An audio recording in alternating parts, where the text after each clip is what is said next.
people are trickling in. I request everyone from track 2 to please grab your seats. We're going to start with the lightning talks. First up, we have Bhumika, who's a senior QA consultant with ThoughtWorks and has around 6 years of experience in this industry. When she's not QA testing, she likes singing. She's going to make our QA life easier by giving us a new approach to managing our test scenarios. Over to you, Bhumika.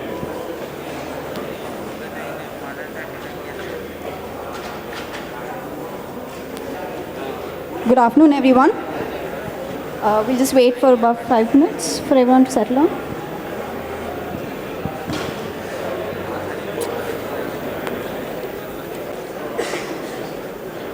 So, looking at the title, please don't go by the title. I know it's almost lunchtime and everyone's probably already hungry, but that's not what I'm here to talk about. What I'm really here to talk about is the problems that we as QAs face in a day-to-day life. What do you think that is? We have so much test data to manage and so many test data combinations that we have to actually manage. How do we actually manage all of that? On a day-to-day basis, we test hundreds of apps or hundreds of scenarios with multiple combinations. So what's the best approach to take when you have so many different data combinations to test?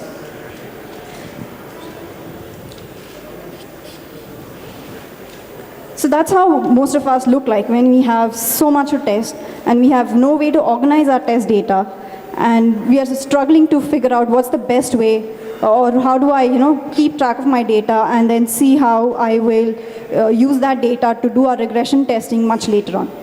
So let's take an example of how we'll actually do that. Or I'll give you an example of what we as QAs were facing when we actually had to test one application that we were working on. So this is a rewards program where we had multiple data combinations. Where, as an example, let me talk about a scenario. So this is a rewards program, and we had multiple clients. This rewards platform itself had multiple clients who gave out rewards to their employees. And each of these employees would gather rewards based on the targets that they've achieved. So if you see the data points here, it's points, and these points are based on some of the schemes that were some of the schemes that were running across at that time.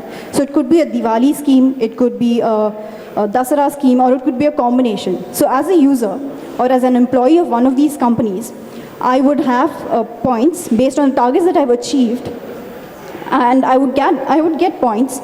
Say about 10,000 points from scheme 1 and 10,000 points from scheme 2. Now say I have only scheme 1 running and I have about 10,000 points from there. Now what do I test? With these 10,000 points, how do I know if I'm able to redeem the points that I've got? I won't really be sure. And then scheme 2 comes along, giving me some more points. Now how do I test all of this data combination? How do I represent this data when I have to actually put it down somewhere? Do I start opening Excel sheets, multiple Excel sheets, start entering all of that data over there? No, it's impossible to manage all of this data when that happens. So what happens when we have so much to manage and so much to look out for, and then think of all of those scenarios much later on when we have to do regression testing, when your product is in live? And there's a bug, and then a bug comes along. What do you do then? Do you sit and go through all of those multiple Excel sheets which have gone through multiple variations and multiple versions? No, you can't really do that, right? You'll be totally stressed, you'll be all sad, and you can't really do anything about it. So do you start writing them down again every time regression happens? Or do you start keeping track of it in Jira or an Excel sheet or a PPT, or where do you put all of this? What do you do then? Can you come up with one solution then? That was the exact scenario we had. We had multiple data combinations.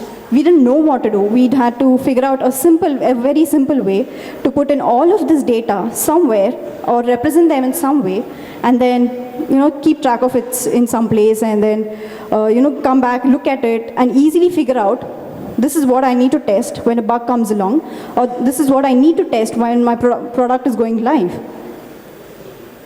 What did we do then? So we started representing our data in the form of bytecode. I know bytecode seems very complex and very not so simple. No, it's actually very simple. Do you remember all of those truth tables that you had to write down when you were in probably college or school? All you had to do was put a 0 or 1, 1, 0, and then write it down in sequence, right? That's exactly what we're going to use to represent our data scenarios in these multiple data combinations. So I'll get to some examples a little later. So how do I actually represent this data? You have 0, which means that I will not enter this data, and then 1, which will mean I will enter this data. So a combination of this 0 and 1, when I have more than 2 or 3 factors, which will tell me what I want to test, and then that representation will tell me this is exactly the data scenario that I want to test right now. So let's look at one example. Going back to the same example that I was talking about, which was a rewards program where we had points and we had a scheme. So if I have points and I have a scheme, let me probably I'm creating a new user who has no scheme but just has some points which is left over from my previous scheme. So points can be carried over. Let's take an example of payback, where you gather points as and when you swipe your credit card, right? So you have some points, and probably they have a new scheme where they're giving you some additional points based on the points that you already have. So if you have 10,000 points, they're giving you some more 10,100 points. So what happens then? You should really know when you are getting some additional points, right? So that's when my second scenario comes in, where I'm getting some points, and then there's no scheme really, it's no scheme. But do I get a mail? I should ideally be informed that I'm getting these additional points. So how do I represent it? So points here means that I'm getting some additional points, but there's no real scheme being uploaded for my user, or for me. But I need to get a mail informing me that, yes, I have these additional points.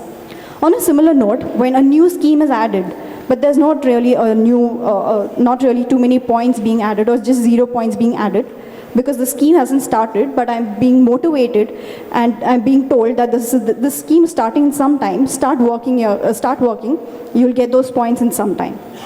So that's when I upload a new scheme, but there's no points to it really.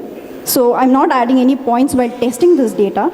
So I had no points. I give the user a scheme. So then again, since it's a new scheme, the mail should be sent.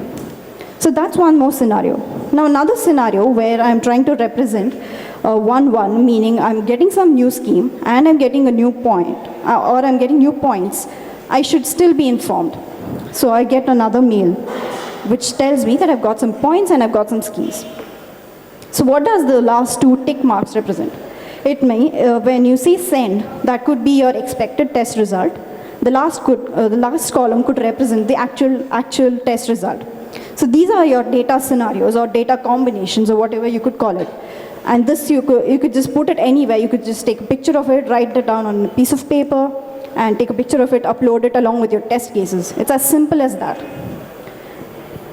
Similarly, when you have more than 2 or 3 combinations of data that you have to test, you could still use the same philosophy.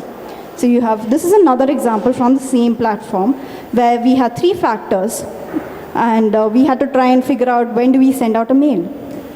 If you see that there are some cross marks, which meant no, we are not sending out a mail, and that's what we are expecting.